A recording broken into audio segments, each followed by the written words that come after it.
Genesis chapter 15. Sometime later, the Lord spoke to Abram in a vision and said to him, "Do not be afraid, Abram, for I will protect you and your reward will be great." But Abram replied, "O sovereign Lord, what good are all your blessings when I don't even have a son? Since you've given me no children, Eleazar of Damascus, a servant in my household, will inherit all my wealth. You have given me no descendants of my own, so one of my servants will be my heir." Then the Lord said to him, "No, your servant will not be your heir, for you will have a son of your own who will be your heir." Then the Lord took Abram outside and said to him, "Look up into the sky and count the stars if you can.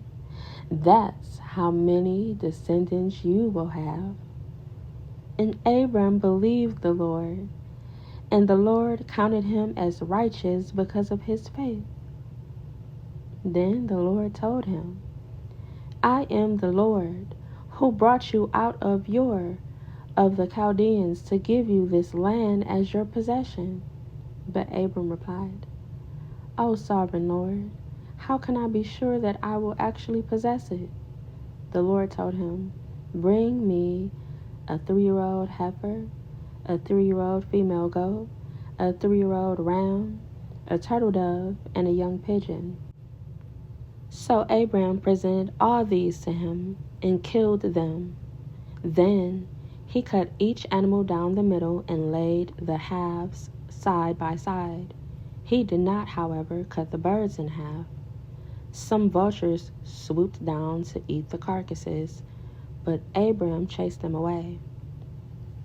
As the sun was going down, Abram fell into a deep sleep, and a terrifying darkness came down over him.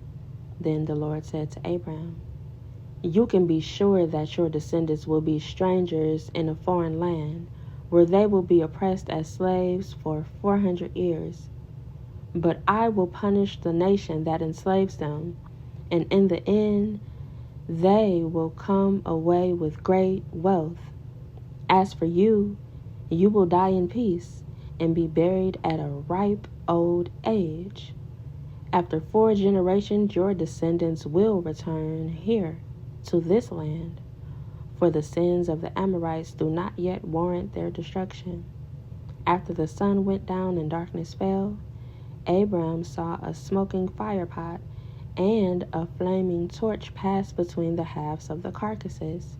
So the Lord made a covenant with Abram that day and said, "I have given this land to your descendants, all the way from the border of Egypt to the great Euphrates River, the land now occupied by the Kenites, Kenizzites, Cadmonites, Hittites, Perizzites, Rephites, Amorites, Canaanites, Girgashites, and Jebusites."